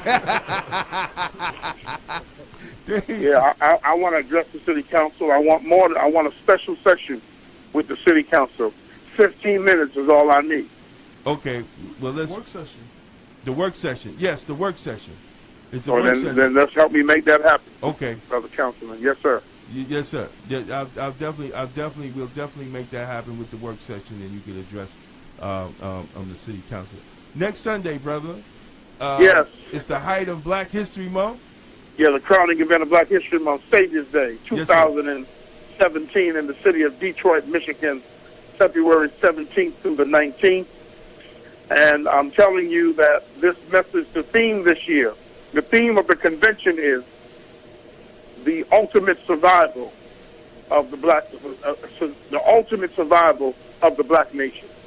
And the minister's message on that Sunday is, have no fear for the future. The future is ours. So everybody out there, stop making shrines to Trump, bowing down to the idol of President Trump, Trump this, Trump that. No. What we need to do is have our own deck of cards, dealing our own reality, so that we can circumvent what we see coming out of the White House. If you don't like what's coming out of it, then produce something on the local level. So this year's Savior's Day is dedicated to, in Detroit, Michigan, at the Cobo Hall and at the Joe Louis Arena on Sunday, is dedicated to nation building, Ministry of Trade and Commerce, Ministry of Information, Ministry of Science and Technology, Ministry of Education, Ministry of Agriculture, Ministry of Health and Human Services, Ministry of Defense. That's what this is dedicated to this year, developing the skills, gifts, and talents of our youth and all of our people, that we may pull our people out of the sea of despair, setting up of conflict resolution centers in our communities and training 10,000 sailors to deal with conflict resolution so we can help stop the beats in our communities, taking control of local politics on the local level. All politics is local. So this is what this Savior's Day is all about. The future is ours. Have no fear for the future. That's great, brother. That's great. And where can people go if they can't get to Detroit? You can go to NOI.org, NOI.org for all information, tickets, venues. We have a beautiful play and performance that's being performed on Friday, and we got the National Grip Drill Competition on Saturday night, and the FOI of Muhammad Mosque number 7, of which I serve as the New York representative of and over, are number 1, and we're defending for the 3rd time. We're going for a 3-peat, and what I saw tonight, we're going to stomp a mud hole through all the competition, even though they be our fellow members of the Fruit of Islam from the Nation of Islam. That's what's up. That's what's up. All praise, man. God bless y'all. And you also can go to our website, NOINewYork.org. NOINewYork.org. Brother Hafiz, this is AJ Woodson. I'm going to make sure that I get on that tomorrow. I'm going to reach out to the city council and see what the next we're going to make it happen. We'll get you up there, and then either Damon or I will get back to you and let you know when, what time, and where. I look forward to it. I really do. Not a problem. I look forward to it, too. Listen, we all do. Indeed. Well, we're going to make that happen. We're going to make that happen, but you know what? It needs to happen. You know. And then if the city council listening, call them. I got to talk to you this week. No, we're going to talk. And I'm not coming to challenge them. I'm coming to help make them better. Right. We who are over black towns and black people, we are over the fears of other constituents in our community, but it's predominantly black and Latino. We got to rise up today and show our ability to govern and leadership in the best way. Right. We can't have failed politics. That's why I said it's got to be leadership about political business as a tool and not politicians, politricks, many bloodsuckers of the poor trying to be leaders. So all you do is suck from the people and then don't give us no town hall meetings, don't give us no vote on nothing, and assume the office and the party put you back in. No, it is no more business as usual. It's either justice or else. That's right. Absolutely. That's right. Absolutely. That's right. Yes, sir. Well, brother, we got to get you back on for a full show. Oh, yeah, I look forward as soon as I come back to be in the studio with you. Today was our Unity Sunday, so there was no way that I could get out of everything we have to do with our young people and everyone else. And, y'all are invited to be at Detroit to be with us, and I thank you for the opportunity to be on with you. Thank you, brother. And we'll get with you and get a date. And the doors is always open at People Before Politics. Indeed. For yourself and the Nation of Islam, brother. Yes, sir, my brother. Thank you. And the nation is open for you. We love you. Thank you. We love you too, brother. Assalamu alaikum. Assalamu alaikum. Happy Savior's Day. Happy Savior's Day. That was Minister Hafiz. Yes, and that would be great. And we're going to, and any city council person that was listening, we're going to make that happen. And I think it's good, for Minister Hafiz to come and take 10 to 15 minutes and speak to the city council. We could do it in the session. Do it in work session or get special permission for him to speak. Because when other people speak, they do have permission for people like that they know ahead of time to call in. Right. You know what I mean, to speak, and they give them X amount of time to speak. Right. So, the regulars. So I don't know how that works, but Well, we will be we'll finding work it out out. this week. Yeah, we're gonna find out. Something's gonna happen. We're gonna find either or. Either or. We are gonna find out. But I think everything. The Holy Quran says a man plans, and God plans, and God is the best of plans. And I really think that The Bible has something like that too. Yeah, it does. It does. And I really think that everything is happening for a reason. In Mount Vernon, it's not happenstance. And something Nas said yesterday is that God is shining a light on Mount Vernon. Mm-hmm. And it's unfortunate that these incidents keep happening. Yep. It's really unfortunate, but there's a message in this madness. And not just for those that are empowered, not just for police officers, not just for elected officials, not just for the leadership in the Mount Vernon community. It's a message. We have to get right. We Absolutely. all have to get right. Absolutely. And I'm not saying I'm better than anybody or anybody is worse than I am, but we all have to get right. These things are not happening, just by happenstance. It's happening for a reason. And if we don't, as a community, understand and move forward to make our community better, it's going to keep happening. It ain't going to stop. I mean, it ain't going to stop. So, let's... Right, No, it's not. It's not going to stop. I mean, between the widespread ignorance, Right. about the basic workings of city government, and then on top of that, the disproportionate power that the current administration appears to have, they are going to do to the city of Mount Vernon like Trump is going to do to the damn nation as a whole. But Push it through, and I'm going to make you stop me. If you don't stop me, I'm going to do it. well, that's that. But that's how it's been. At one point, I really thought. I said, "Well, damn. Did Richie look at Trump's playbook, or did Trump watch Mount Vernon and say, yo, I'm going to do it just like that?" Really? You wonder who inspired who here? Yo, a couple more Mayor shots. Thomas, maybe you would make a great Republican national- president. Yeah. Yo, couple more shout out. Selena Patrick Ford That's all Watson. you gotta do, man. Selena Patrick Ford Watson checking in. And who else? PK Kersey out there in Brooklyn checking in. Shout out. Thanks for tuning in. And Pam Reed, thanks for the birthday shout out. Can I just make an announcement? Well, before I hang up, I don't think that the playbook that Richard Thomas is looking at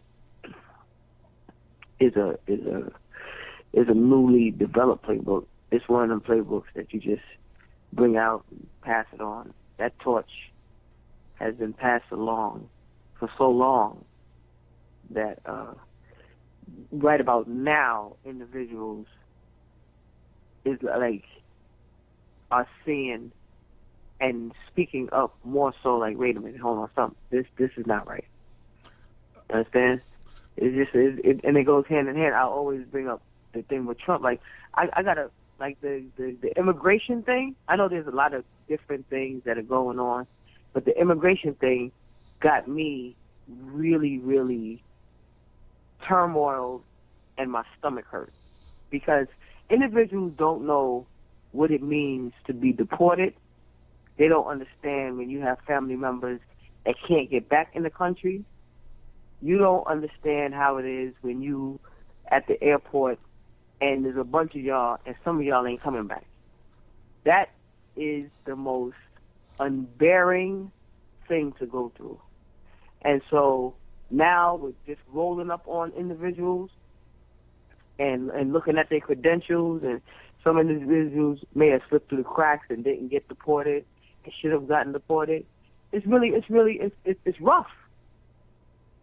And so But this has been like this for a very long time. You know? Mm-hmm. And so the guidelines and the way that individuals are conducting themselves and operating in, before Minister Hafiz came on, when Bob was saying that the city council individuals have the right to go in and look up information and ask questions and question. And so these things need to be pushed, and they need to start doing these things. And that gentleman that was speaking, for nobody to call him, and like I said to Damon a few minutes ago, I said it sounds just like the school system. You know, you get a parent that come in, and the parent come in, and you know what the parent say? I don't want to talk to nobody in this Mickey 50. The only person I want to talk to is Miss TJ, because she's the only person that calls back. She's the one that takes time out to call me back. You have to call back and listen to the person for a whole hour ranting and raving. But individuals are not doing their job. How is it that you have a job and somebody got to always stand over you to make sure that you do your job? How is it that you sworn in to do X, Y, and Z to protect the community? Damon used the word peace officer, right? Peace within the community, and you not do your job. How is it that you never gave this man a phone call? How is it that this man don't have the belongings back from his son? Wait, what kind of wait a minute. Aren't you on what advisory board you're on? Yeah. I don't know. I gotta look it up. No, you know what goddamn advisory board. Police. No, I have to look it up, because when they have their meetings, I am unable to attend because I'm at work. Understand what I'm saying? So I have to go to the emails, because I do get the emails. So now I have to go back and read the emails. Being that I'm in a different position now, being that I'm in a different position, I now can take time out to do that stuff. But when I was in a higher leadership position in the school, I couldn't do that. I didn't have time to do that, right? But I will be.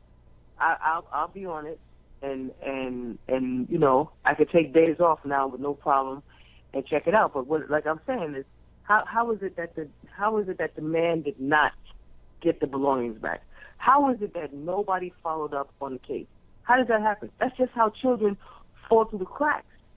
That's how right now they have right now, I don't know if y'all know this, but right now, ACS made it mandated that all schools go back through all the records for all the students who were supposed to get ACS called on them, or got ACS called on them and didn't follow up with it, or had an ACS case and didn't follow up with the caseworker because of a child that died. Why is everything got to be reactive instead of proactive? Understand? Mm-hmm. So I'm hoping that if there's a friend of a friend of a friend next to a friend, or an actual city council individual that's listening to the station today, that you do what you're supposed to do and walk into the precinct and ask them what's going on, and take time out to look at the cases and find out what's going on, and how long are we going to go through being a cold case city? Yeah, before we have to bring Mr. Shaw up here and let him air him out. Yeah, I want to say one thing. You always talking about the book, the playbook, Trump, and the playbook with Richard Thomas. The difference is, and I'm being real. Donald Trump is calling his own plays. Do you understand what I'm saying? There's a big difference. Mm-hmm. Donald Trump is calling his plays. I don't think Donald Trump. Donald Trump is not. Donald Trump doesn't even know what's in them goddamn executive orders. Them plays been there, man. I ain't say he made them up. Wait. No. You're not listening to me. But Richard Thomas is not. He's being played. So was Trump. So was Trump. Bannon is running this. There's going to be. Let me tell you something. Well, yeah, I have to agree with you on the Bannon. Me and Bob was having a very long conversation about Bannon is running. Bannon is running. I have to agree with you. So they're both being played. So right. Then the similarities go back. Yeah. Trump is just like Thomas, because Trump enjoys the camera. He enjoys being talked about in the press. He enjoys the reality of being a politician. The same as Richard Thomas, and just enjoys being a reality of being a politician. When Spezio is calling all the shots and moving the policy and moving how he wants the city to run. In the same way with Bannon. What's going to happen, but the difference in Washington, D.C., that there's going to be a power struggle soon. And the power struggle is going to be between his son-in-law Kushner and Bannon. That is what's going to happen. And look, you put Bannon over the Security Council, in the Security Council, just like you put a garbage man over the police department. See, it's the similarities is ridiculous. No, I have to agree with that. You know, the similarities is ridiculous. So if preachers, black preachers, are so outraged about Trump, they should be outraged about Thomas and Spezio. But they're especially not. those that live in Mount Vernon. I'm specifically talking about the ones in Mount Vernon. But they're not, because you know what? It's too close to home. You know, you could throw stones at the devil in Washington, D.C., but you're afraid to throw stones at the devil right in your own city hall. Right. Because you got to see him. Because that devil might throw some stones back. You understand? Right. So either we're going to be men. Easy to posture. Right. And that's all it is posture. Because, see, you know what? I hate when I go to a church and, you know, especially when we had Dan Roy Henry being killed. We had Kenneth Chamberlain being killed. And you go to a church and they got a hoodie on talking about Trayvon Martin. That's great. But Trayvon Martin lives in Florida, bro. There's black folks getting killed right here in Westchester. Right. You know, and you're not talking about it. Justice starts at home. Right. And you're not talking about it from the pulpit. You're talking about Trayvon Martin in Florida. You know, that's the same way you telling black folks that we getting heaven in the sky and bye, but we catching hell right here in our 4 square miles.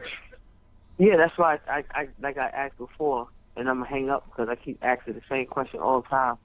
Why are the pastors not stepping up to the plate? I don't know. My answer to that question is ask them. Right. You have to ask them. Well, I mean, I'm going to offer. I am. No, seriously, ask them. I'm going to ask them. Well, I mean, ask them. Look, it's. But then I can't celebrate Dr. Martin Luther King Jr. with you if you are not in the community. See, they got upset with the current Pope. The current Pope said that if you are not in your community and you are not helping your community as a pastor and as a congregation, then you need to pay taxes. Whoa, the Pope said that? You, the Pope, said that. Kudos to the Pope. The current Pope. Well, Mount Vernon should get a lot of tax money. Said that that'll help, you though, are not, they got upset with him. We trying to figure out where this money going to come from. That would solve a problem. That would solve a lot of problems. I'm telling you what. If you are not in your community and you are not giving to your community and your current church is not towards the betterment of your community, then you should pay taxes. I'm going to look for it, find it, and send it to you. They was upset with him, but I agree with him wholeheartedly. So do I. Because the way that churches used to be, churches was a place where individuals could go to. You had women who were beaten. They were able to go to church in the middle of the night and hide. You had slaves in the Underground Railroad being able to go and hide. You had individuals able to have meetings. The way that Barack Obama and Michelle Obama met each other is they was in the undercroft of a church helping people in Chicago with problems that they had within the community.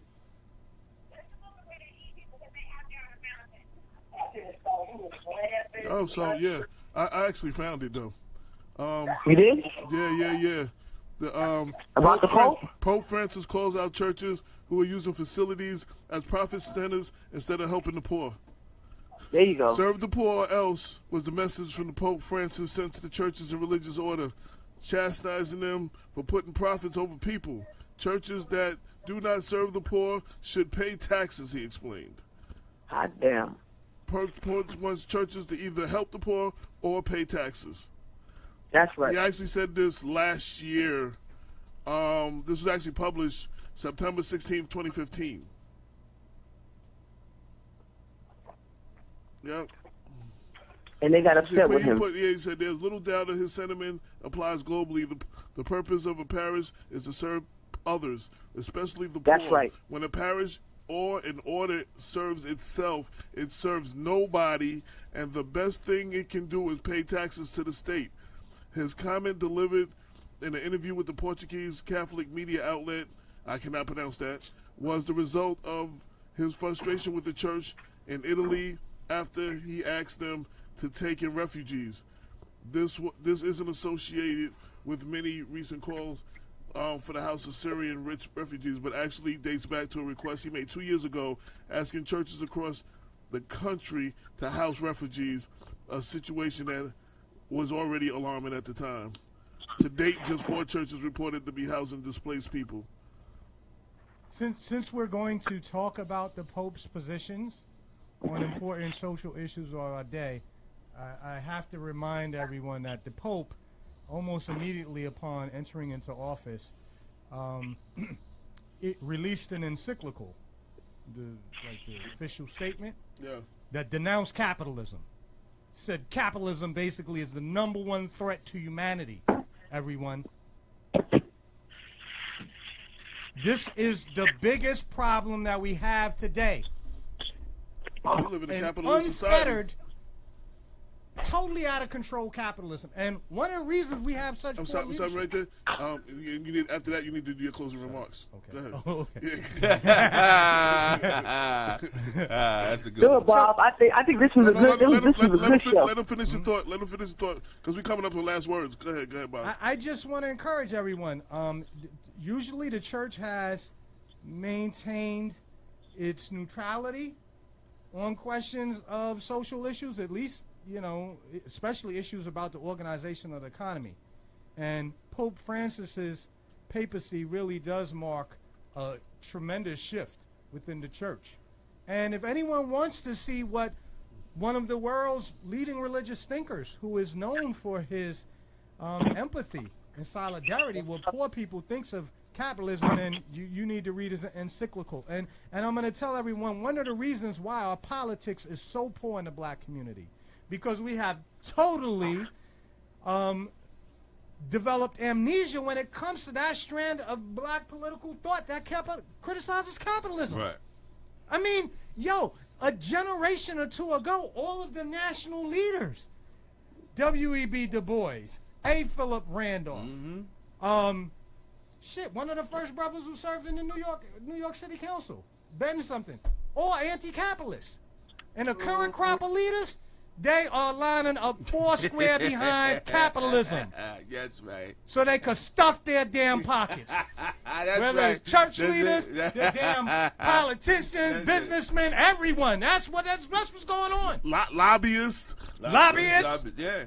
Who bring in buildings? Bringing buildings look like Lego land.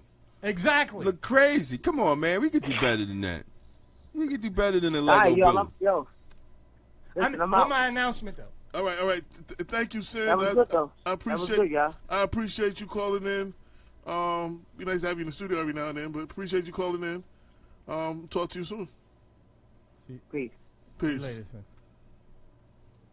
Go ahead. I just wanted to say, to remind everyone that I wanted to read out Brenda Crump's announcement that she posted to Black Register page, reminding everyone that tomorrow, Monday. yes, Monday, February 13th, the city is holding a parents' involvement. Brenda, I can't. She gonna get you. You know, but you get Brenda. Brenda give you 25 flyers in like the last 30 seconds. She posted right, and it's essentially parents' involvement day. Everybody can follow it under the Black She West. said it. I got it. Sorry, Yo, this is Spanish, Brenda. Día de Eventos Padres, lunes Febrero 13th, 27 I can't read this. This is Well, you said I mean, real quick though, for all the people that came February out 13th. yesterday. Where is it at? Parent Involvement in Community Forum and Education. Where I really can't read it because she sent it to me in Spanish. All right, I got it. So it's Oh, you got it? tomorrow. Okay. Yes, it's a Parent Involvement Day being held in the Mount Vernon School System tomorrow at all elementary schools, middle schools, and high schools from 8:30 a.m. to 3 p.m. You can, if there is if it snows tomorrow and classes are canceled, then it's rescheduled for Tuesday, February 14th. So you can start out your Valentine's Day by showing love for your kids. Wait, is there school tomorrow? Well, it may snow. No. It's tomorrow. It's school day. Currently. So tomorrow's a school day, but my damn garbage don't get picked up because it's a holiday. Yeah, the holiday's today. No, well, no. Tomorrow, the day off tomorrow. My Monday garbage don't get picked up tomorrow for Abraham Lincoln birthday. Oh. That's what I'm saying. But the schools are open though. The city hall is just closed. I'm just saying. The kids got to go to school. Then they'll need to go to work then. Yeah. I'm sorry, yo. We need to get that much money. So yes, but because there's a possibility that we're going to have another heavy snowfall tonight, should class be canceled tomorrow, the Parent Involvement Day is rescheduled for Tuesday. Okay. Yo, so for those who came out yesterday, we didn't really get a chance to talk. You saw what Mr. Shaw had to say.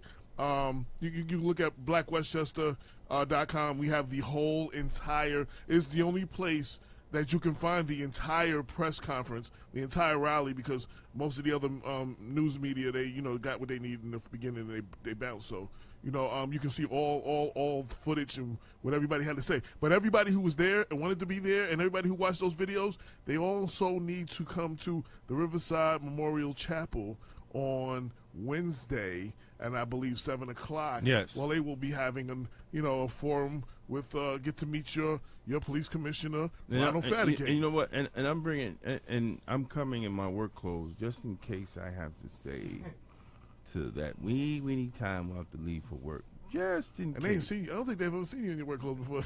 Yeah. They bug out. They be like, hey. But can you post before I want to close? I just want to the illegitimacy of Joe Spezio. Can you just post that? Post it again? Okay. Yeah, just put it up. The timeline. But as I close, I want everybody to go on Black Westchester. We have created a timeline of the illegitimacy of Joseph Spezio. It's a nice title too. A city, what is it? City in crisis? City in danger? Yes, hold on, pulling it up.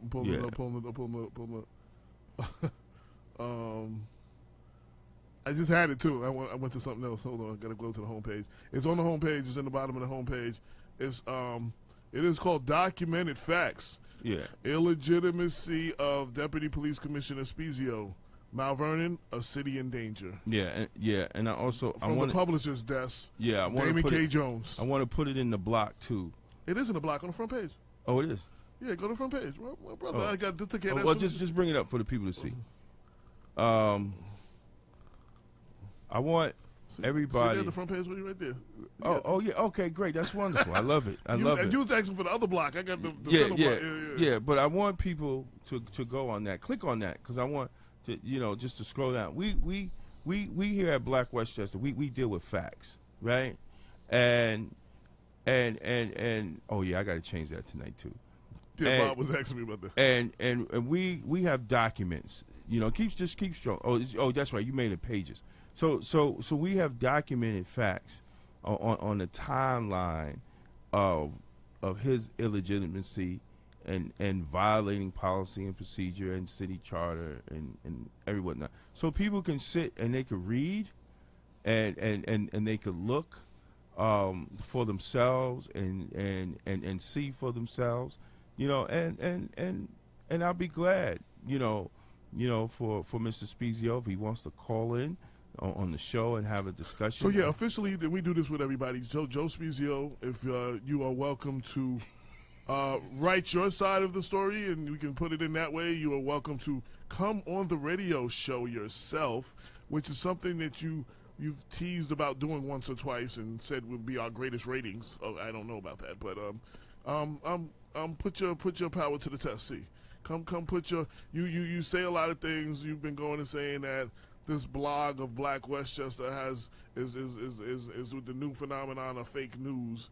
Well, there's everything here has been documented by the Black Westchester staff and that worked diligently to put this together. And it's all there, videos, documentation, everything that came in. I'm quite sure you're not going to agree in your position. Oh, you know, we forgot the residency ordinance. Okay. And yeah, we got room. Worst case scenario, we make another page. Yeah, we have to add. We got to add the residency ordinance. Well, I mean, and also, well, he stated in the email that he said, yo, let me tell you something. For someone who claims they're educated, they're really cuckoo for Cocoa Puffs stupid. He says in the email, right, that he lives in the residency requirements, right? He lives in New Rochelle. Yo, let me tell you something. New Rochelle is not in the residency requirements. You know what? Because he's talking about the employee, though. Yeah, but he's not an employee. But what he's talking about, for the listeners, the employees can live. Like, yeah, but he's not an employee. I get it. Yeah. I get it. I'm not. Look.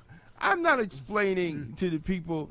The residency is Mount Vernon. He's trying to tell you that he don't even think he's a commissioner. No, he don't know what the hell he is. What he has revealed is that he lacks a sufficient working knowledge of how government is set up. Right. And this is one. And what's the phrase? What's the phrase of the day? And no testicular fortitude. No, that's stupid is as stupid does. Oh, okay, there you go. That's what that's. But I want to point out that this is one parallel between the Thomas administration and the Trump administration.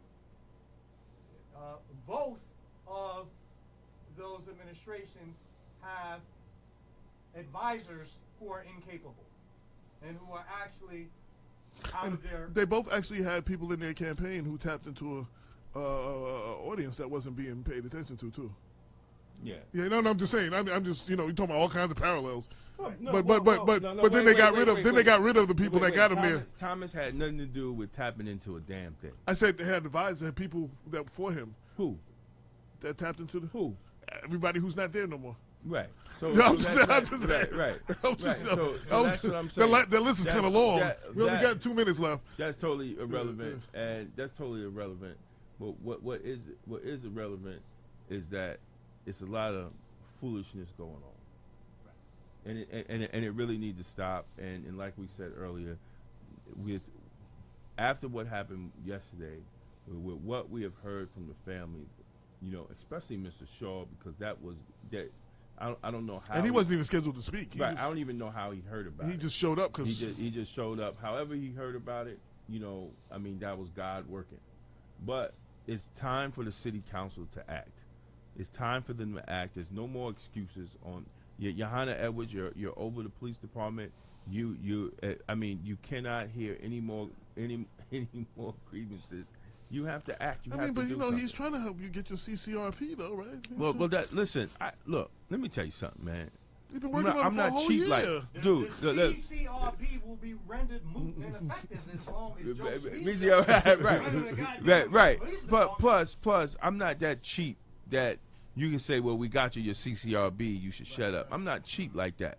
You understand? Because we'll get a CCRB regardless when we have the right people in office that's going to move it. I shouldn't have to be talking CCRB for the last 6 years. I've been talking. It ain't like I just started talking about it. I've been telling them they needed a CCRB for 6 years now.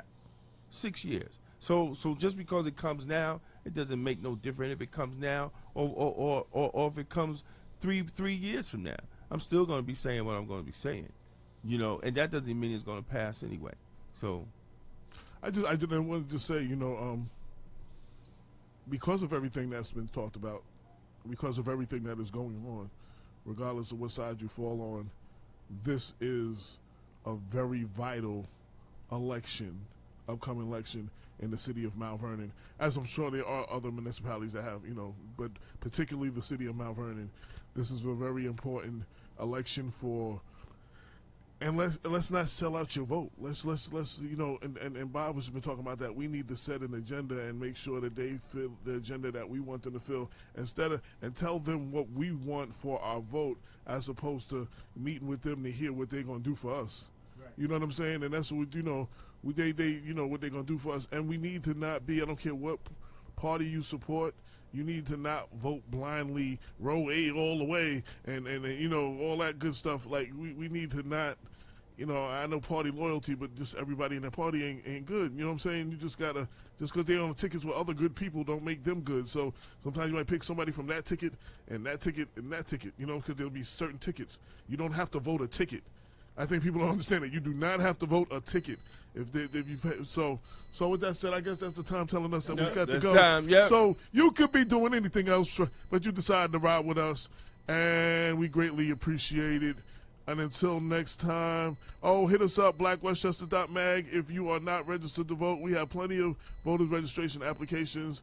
And another reminder, if you're a felon and you're on parole and you're on probation, you too have the right to vote. 22 million black victims of Americanism are waking up, and they're gaining a new political consciousness, becoming politically mature.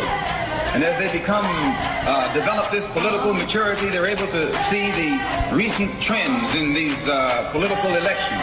Any minority that has a block of votes that stick together is in a strategic position. Either way you go, that's who gets it. You're in a position to determine who go to the White House and who stay in the doghouse. You're the one who has that power. You and I have never seen democracy. All we've seen is hypocrisy.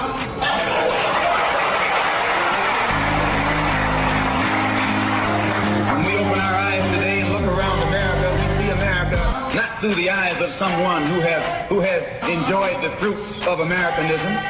We see America through the eyes of someone who has been the victim of Americanism. We don't see any American dream. We've experienced only the American nightmare.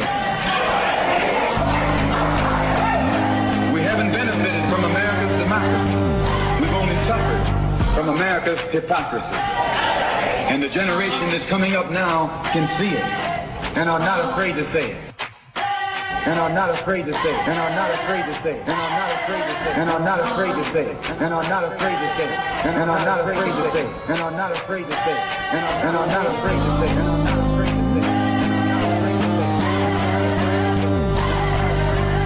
And are not afraid to say it.